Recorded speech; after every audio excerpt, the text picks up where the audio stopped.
writers know this, but I don't know if everybody else does. The two kinds of fiction writers, you're either a pantser or you're an outliner. And what a pantser is, most novelists do it this way.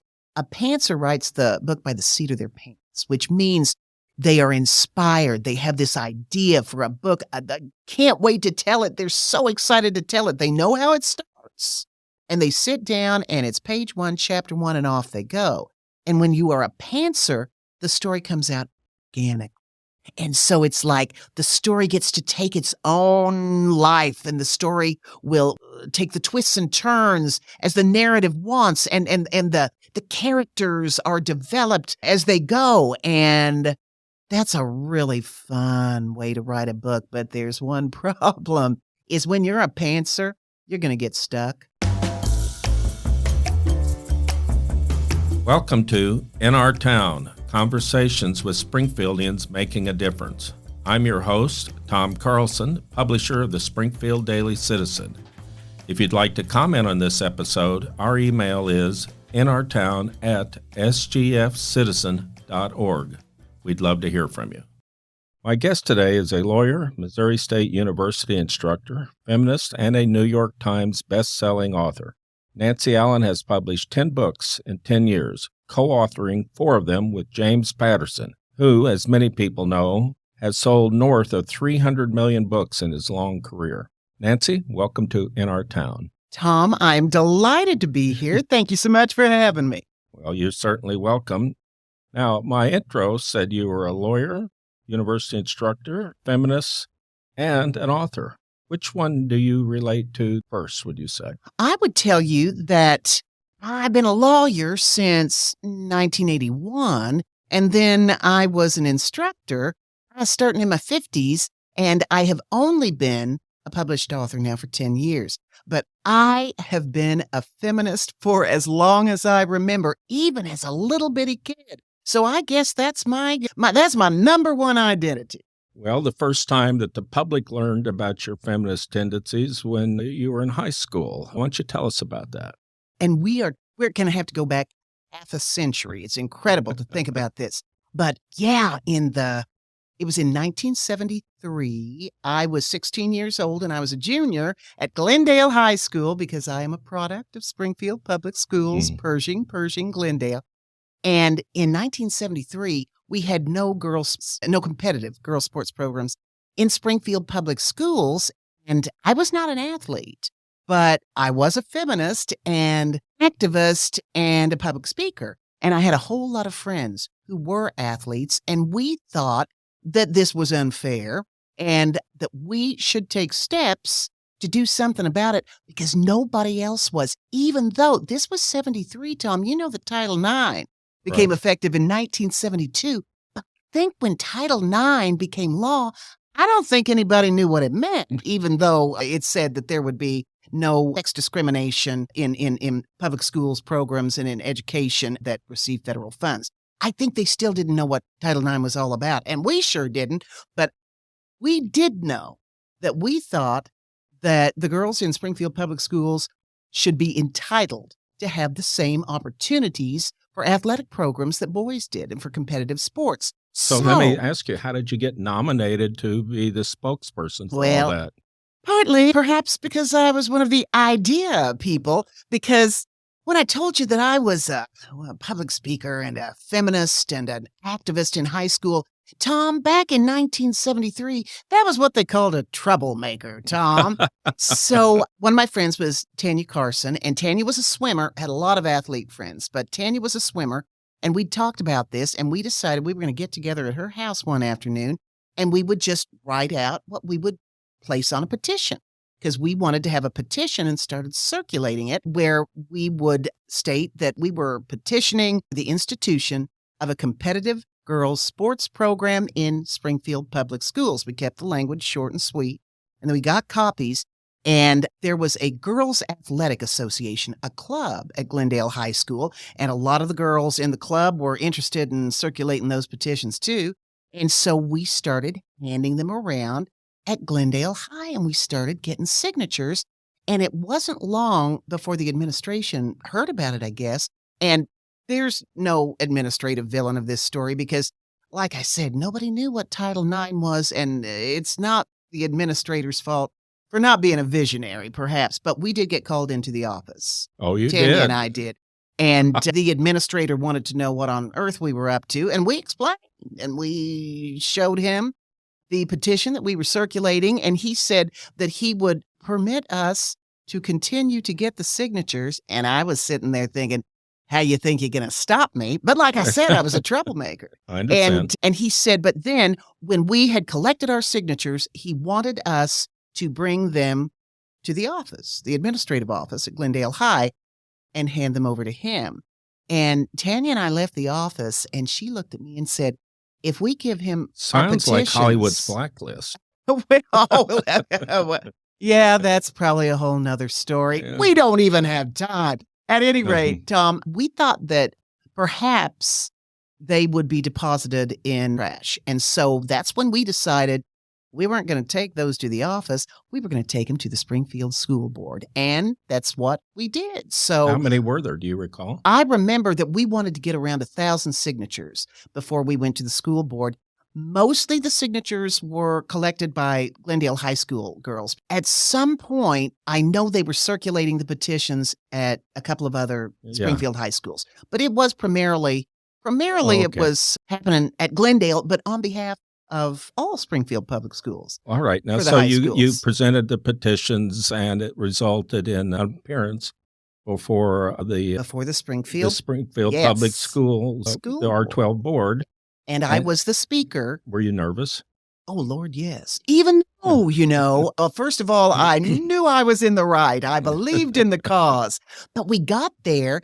I had never certainly appeared before the school board before. My speaking experience had been at speech tournaments in the area in the state of Missouri. But I was an orator, original oratory. And we got there, and there was an incredible crowd. It was standing room only, which I hadn't anticipated. And the press was there. The first thing that happened was KY3 pulled Tanya and me over and did an interview. And that was my first television interview ever. You know, I did a pretty damn good job, Tom, for a 16-year-old girl. If you say so yourself. If I say so myself. And then I got up and made my presentation, my little oratory that I had written. And what I also had not expected, I had given my presentation, made my pitch, handed over I think we ended up with 1,200 signatures, but I know it was about 1,000. And then I wanted to sit down, but no, then it was time for they pelted me with questions. And were you expecting that? No, I was not. And in addition, the proposal that we had made for girls' sports, not everyone was cheering us on, and it was a divided board at that point, but there were a lot of people who didn't think it was a great idea at all. And I remember that I got questions like, well, the only money we have for sports activities are taken up by our needs for boys' sports. And so how are we supposed to pay for this girls' sports program? And I thought, how the hell am I supposed to know? That's not your job. I didn't think it was my job. That was not my response, by the way, to the board, but it is what ran through my head. And you remember who was on the board? Any names? I remember a lot of the names, and actually, I remember. You want them to remain anonymous? They have all gone on to their reward, and I salute them for their service to Springfield Public School Board, and I can't even blame them for not getting that. What they were arguing against was violation of federal law because we were entitled to it. That would have been Willard Graft or Joe Kuklinski, probably. He was superintendent at the time. Joe Kuklinski was. Dr. It was post the Graft years. Yeah. And I can even remember to some extent who voted in our favor and who voted against. But it was not a unanimous vote, but yeah, they did. It came to a vote. And they voted right then. They didn't take it under they voted advice. On the spot. But first, they also, because I said we had standing room only crowd, and from the Springfield Public Schools administrative office, some of the gentlemen who were in charge of the sporting programs showed up, and man, they weren't happy about it. But here again, what they would raise as objections were, well, our gymnasiums currently are completely and totally used up by all of our our boys athletes and our boys athletics. So what are we supposed to do? And I was like, well, split it 50-50 is what it sounds like. It's a good idea to me. They couldn't even get their head around it. But except enough people on the board did, because they voted and we won. And that was in the late winter, early spring of 73. And then the next academic year, 73, 74, they initiated the girls' sports teams. So was this some sort of a springboard for you to decide to become a lawyer and an advocate? I will say that it was the first instance of public advocacy. It was, you might say, that was my first case. And I won it. I won it. So, yeah. And that was, it was, I think, was a more significant victory than I understood at the time, at the tender age of 16. I'm still proud of that 50 years later. Oh, by the way, Tom, I was never on any of the teams because, like I told you, it's not my strong suit, but I believed ardently that what we were doing and what we were seeking was the right thing. And so, yeah. Well, advocacy is in your genetics. I knew your dad and your sister. I know your brother. Are all the siblings lawyers? I have, my two elder sisters are career school teachers, retired now. And my dad was a lawyer, as you say, and then a judge. And my sister Susan and my brother John and I. But primarily, my family, for generations, career educators. My grandfather, Foster, my maternal grandfather, he was the head of education at Missouri State University back when it was State Teachers College. Oh, sure. And he graduated from Missouri State in 1908 when it was Springfield Normal. He was in the third graduating class. We have many, many school teachers, both in the K through 12 public schools, and in 3 states, but also higher ed. Well, so bring us forward then from graduating from Glendale, and what was your career path after that? So I graduated from Glendale High School, and I went to Missouri State University because I am such a bear. You never met more of a bear than I am. So was in the College of Education. Let's see, I graduated in 78. When I started in 74, that seemed like the natural career path for me. And I was English ed and got my certification to teach English and speech. And I love my student teaching. And I thought, I'm really going to enjoy this. But that was when law school had just opened up to women. Women were just starting to go into the legal profession, because it had been a man's profession, as you know.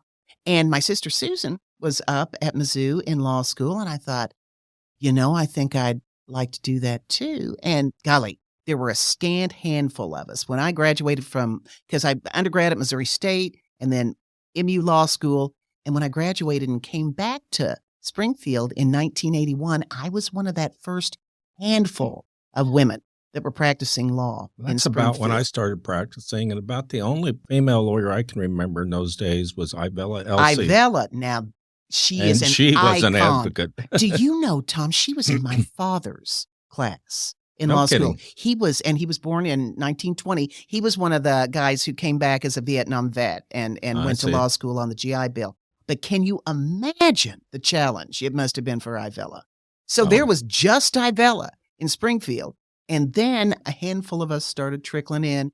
My sister Susie and me, Virginia Fry, Linda Thomas, Carol Miller went over to Missouri State and taught, but I was the only one. I was the first one in the Greene County Prosecutor's Office, although, as it turns out, Ivella had for a short time, maybe like in the 40s or 50s, Ivella had been an assistant prosecutor, which, man, that blows my mind, because when I showed up, I was pretty much novelty in criminal law when I showed up and went into the prosecutor's office. Well, I'm sure you've got a lot of stories about what it was like as a woman to start practicing here in those days.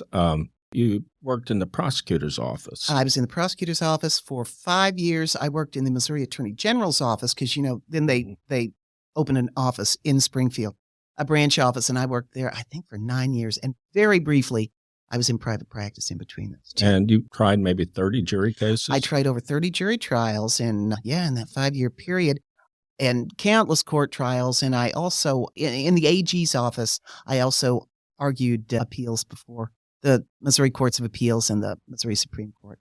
And then you moved on to being an instructor at Missouri State. And actually, I was in the AG's office, and we have 2 children, and I was expecting our second child, our daughter, when I was just about 40 years old. And they put me to bed.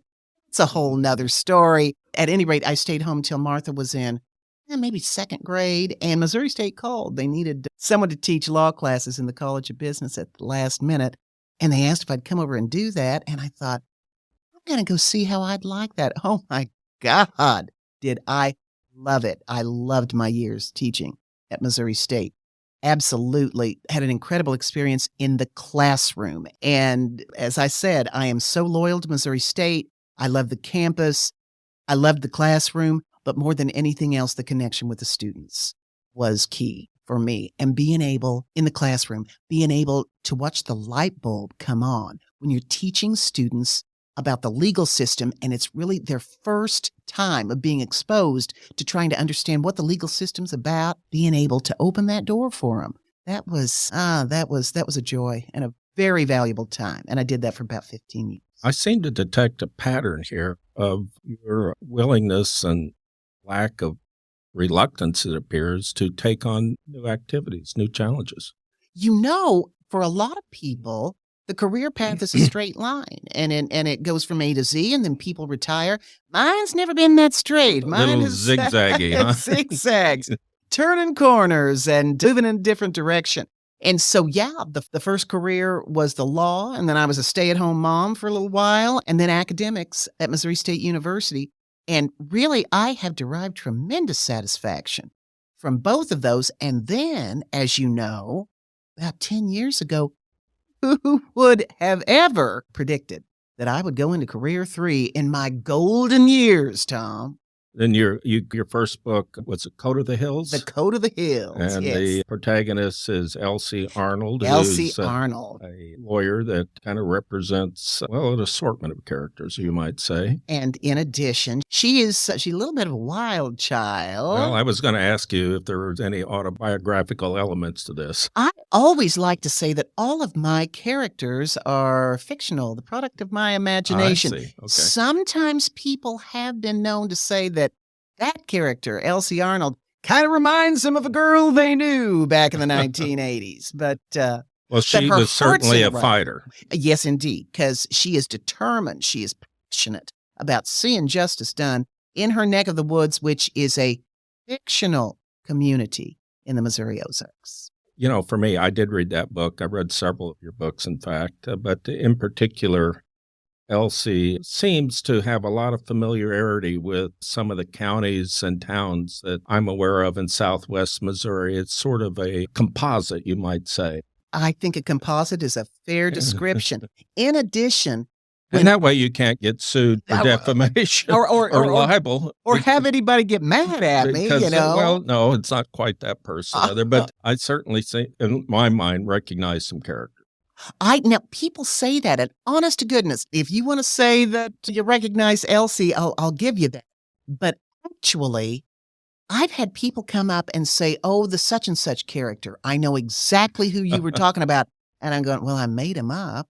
Sometimes you'll give somebody a head of hair that maybe you'd see on somebody else, but really and truly, I think that every reader reads a story and they create the narrative and the characters in their own heads. I think that's part of what the reader does, the reader's participation in it. And so sometimes I think the reader might decide that it is someone that they know, but that's them having their own experience. It sounds to me like lawyer talk, tell you the truth. And what they say at the end of the movies, these are all fictional characters with no resemblance to the living or the dead. And we say that on the front page of every book that is published, every novel. We'll be right back after this short break.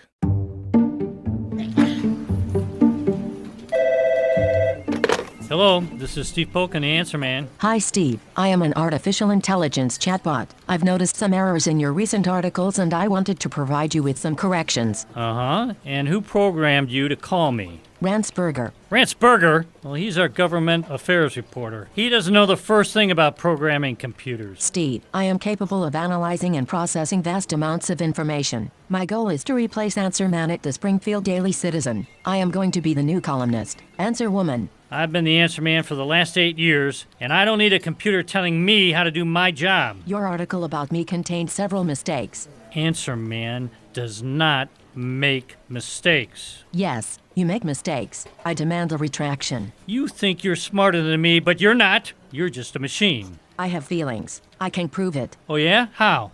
I love our podcast listeners. It is true. I love them so much that I am offering a 15% discount towards an annual subscription to the Springfield Daily Citizen. Answer Man confirms that listeners of this podcast can get 15% off an annual subscription. Go to sgfcitizen.org/town to sign up for the discounted annual subscription. Steve? Yes? I love you, Steve Pocken. Pretending you've got feelings. I'm not falling for it. You are the wind beneath my wings. Okay, that's it.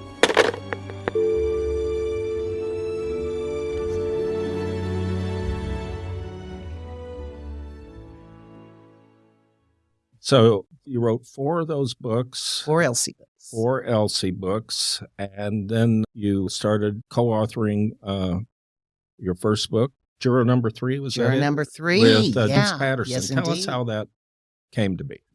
And that was a real quirk of fate because so I'd written the first book, the first Elsie book, and it took some doing to get that published because I didn't have any contacts in the industry. I was just somebody in Springfield, Missouri who'd written a novel.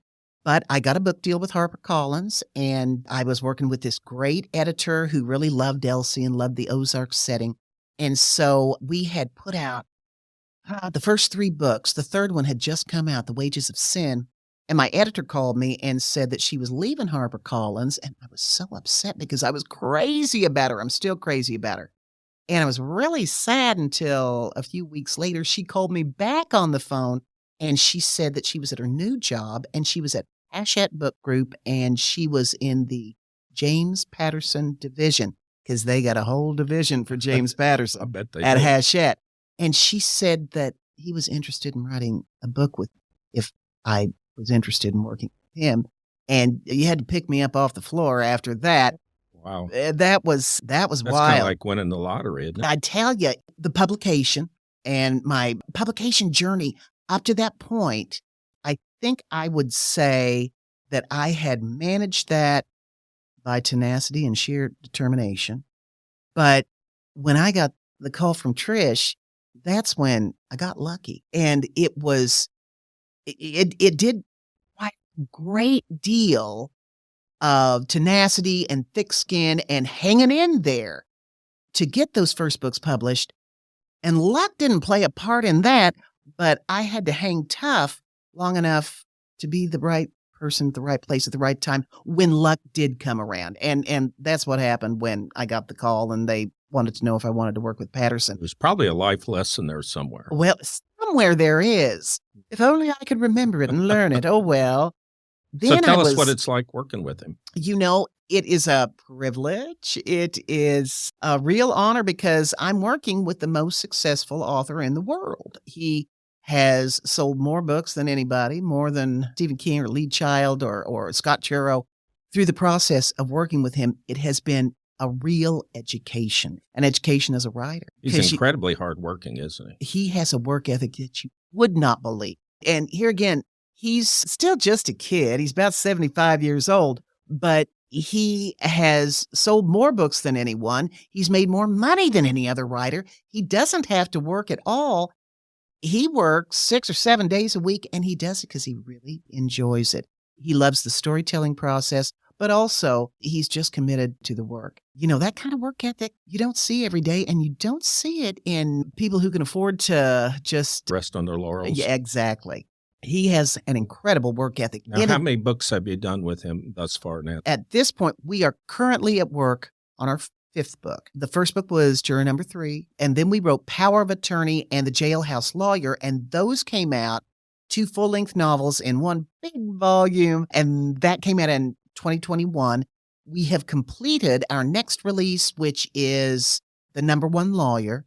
And The Number One Lawyer will be released 1 year from now, which is March of 2024. So from 2014, Code of the Hills, to 2024, which is when The Number One Lawyer comes out, that's 10 books in 10 years.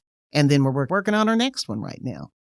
What about you? Is your interest flagging or your energy? You talk about Patterson and he's the Energizer Bunny. Are you drinking some of the special sauce too? Oh, I'm just a young lass of 66 years old. So much energy. This is really the perfect job for this age and stage in life. Fiction writing works, for me anyway, because I guess everyone's different. When it works, every chapter's a scene, and when it's working, magic. I see the scene in my head like you're looking at a television screen, and when it really, really is magical, I literally will hear dialogue in some inner ear in my head. And when that happens, man, there's nothing like it as far as the writing, and it's a pleasure. And I write my manuscripts. I write manuscripts by hand with a flare pen on a legal pad, and I can't get the words down fast enough. No kidding. Yeah. You don't have writer's block then. Now, I was talking about those days. We were just discussing those days when the magic I is see. with you. And Tom, when you're writing as a hobby or an avocation or when you're writing as a side hustle, I guess you can wait around for those days. It is now my vocation. It is my profession. It's my job now. And so those are the magic days where it's like the golden sun rays are shining on you. But it's also true that now that it's my job and I do work under deadline, there are days when you only have silence in your ear and they've turned off the TV in your head and you got to sit down with that pad of paper and you got to do it anyway. One thing about it, and you learn a lot of things, you have to write something on that pad. And you know what? If it's no good, you can make it better. So, and the magic will come again. The pixie dust will sprinkle around you again. But now that it's a job, yeah, I can't just write on the days. So you obviously have to be disciplined. I work 6 days a week, but I don't sit down in my dining room at the stroke of 9 and not leave the room until the clock strikes 5. I mean, one thing about being a novelist, you have a certain amount of flexibility. So I can go to Panera and sit in a booth and either, write, or I can take a chapter that I've already written and spruce it up and make it better or plot out what I'm going to write next. Because another thing that I've also found, and this is very helpful if you're doing it for a living. There's 2 kinds of novelists, and writers know this, but I don't know if everybody else does. The 2 kinds of fiction writers, you're either a pantser or you're an outliner. And what a pantser is, most novelists do it this way. A pantser writes the book by the seat of their pants, which means they are inspired. They have this idea for a book. I can't wait to tell it. They're so excited to tell it. They know how it starts. And they sit down and it's page 1, chapter 1, and off they go. And when you are a pantser, the story comes out organic. And so it's like the story gets to take its own life, and the story will take the twists and turns as the narrative wants, and the characters are developed as they go. And that's a really fun way to write a book. But there's one problem, is when you're a pantser, you're going to get stuck. There will be a day, there will be a point at which you don't know what happens next. And that is so scary, so frightening. When you're under contract with a big publishing house and there's a date and you've got an hourglass and the sand is running through the hourglass. Good image, all right. What Patterson taught me, because Patterson is an outliner. Much, much, much more rare to find an outliner as a novelist. But if you're an outliner, you do not start page 1, chapter 1 of your manuscript until you first make an outline, a total outline of everything that happens in the book, chapter by chapter by chapter. And it's a killer to make that outline, by the way. That's the hardest thing you can imagine. But once that's in place, you're ready to go. You're not going to have writer's block, because you'll never hit a point where you go, oh my God, I don't know what happens next. You want to know what happens next? Look at your outline. I see. And so the outliner is always going to be able to carry through and get to the point where they write those 2 magic words, the end. So one of the many, many valuable things that Jim Patterson taught me, I get to call him Jim now, by the way, is to be an outliner. So let me ask you, I've read that some authors will have index cards and they get an idea or they have an interesting interaction with an individual, will write down some notes and that sort of thing. And then you'll just see them kind of sprinkle those personalities throughout their book and these little diversions, but they're fascinating. I will tell you that just interesting people that you encounter, maybe somebody who's at the checkout at the convenience store, something will happen and you'll think, I can use that. Exactly. And then, the fear is that you'll forget it or how it went down. I use sticky notes. If Okay. it's too long for a sticky note, and sometimes I'll put 4 sticky notes on a sheet of notebook paper, but I'll scratch it down on a legal pad because that is just manna from heaven. I know you're working on a book right now. You've got a couple coming out Yes. that they're not available yet, though. Tell us No, about that's those. okay. In addition to the work that I have co-authored with James Patterson, and I've got my HarperCollins series about the Elsie books, but in addition, Hachette Publishing Group has also given me my own series, which is the Anonymous Justice series, and first book entitled Renegade. Renegade came out a year ago, last March, and the sequel to Renegade, which is entitled Payback, will come out this May.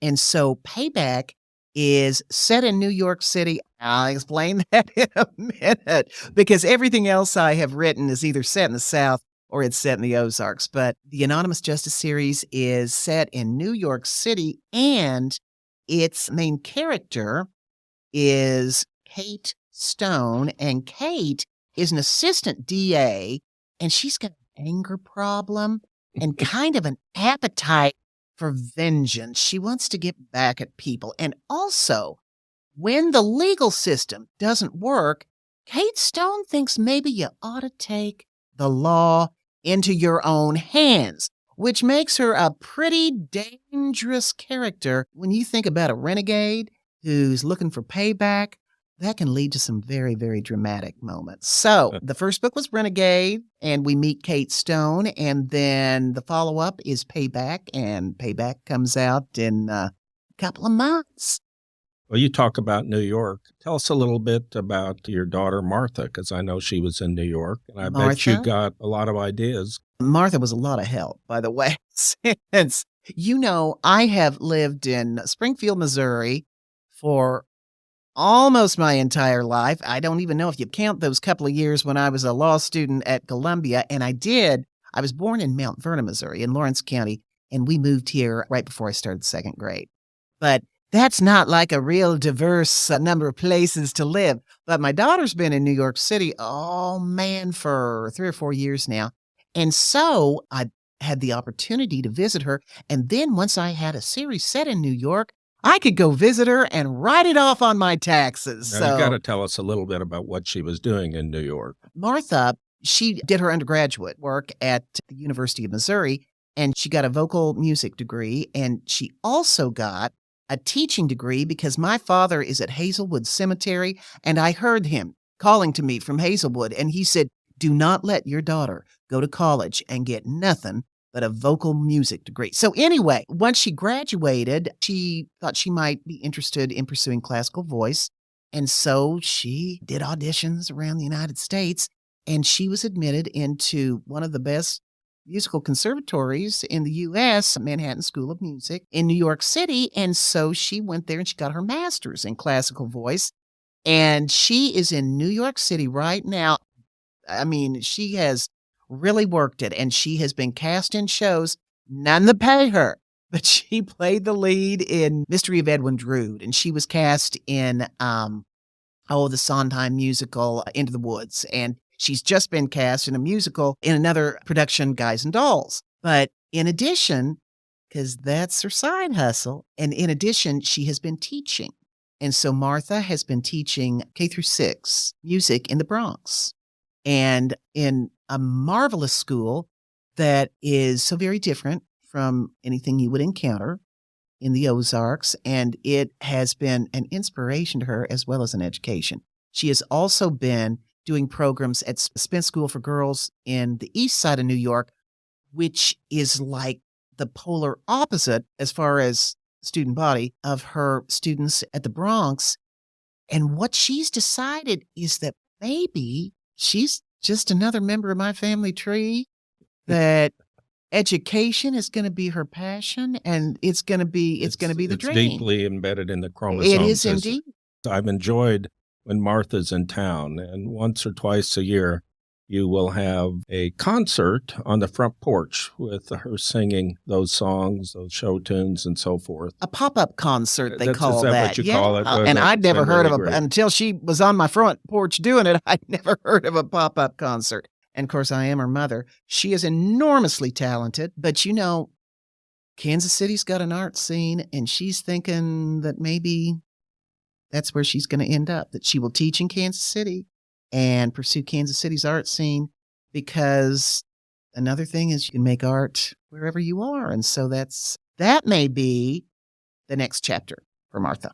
In the few minutes we have left, one of the questions I like to ask our guests is what advice they might give to a young person that was interested in pursuing a career you're involved in. I would have to be forthright and honest and say that if you want to become a novelist with the idea that you are going to get rich or make a great deal of money or even be self-supporting, you need to take a step back from that. And what happened to me is such a fluke, because after James Patterson came into the picture, I went to someone who was published and making money from publishing, but she could never have supported herself. I couldn't have supported myself with the money that I was making from the sale of books. And that was a turnaround. That's very uncommon. However, that being said, there are people who are storytellers. There are people who are writers who have a novel in them or a story they want to share, and they want to do it for the beauty of writing that book and for the pure pleasure of engaging in that art. And that's why they should do it. If you want to write a book, anybody who's out there, you ought to sit down and write it today. And that's what I did. There came a day when I thought, I've always wanted to write that book. And I sat down and did it. There is satisfaction in the creation of the story. In addition, there are more options. In this day and age, there are more options than just getting published by the 5 big New York houses. There are smaller publishers, and now, gosh, if for people, I'm a dinosaur technologically, but for people who know tech, they can put their book up on Amazon. They can share it that way, and some people know how to do enough of their own promotion and marketing that they maybe could even make a go of it financially. But I would say, if you want to write a book, do it. Don't wait. Do it. Enjoy the process. Be reasonable about your expectations. Don't quit your day job until you are making as much money writing those books as your day job pays. And in addition, that you are able to keep up that process by producing about a book a year, because except for Harper Lee, no one ever wrote one book and lived off it for the rest of her life. So you got to be able to keep cranking those books out. Nancy, thank you for being today's guest in our town. Thank you. Tickled to be here, Tom. That's it for this week, and many thanks for listening. If you'd like to listen to other episodes, you can visit the Springfield Daily Citizen website at sgfcitizen.org/innertown, or subscribe wherever you get your podcasts.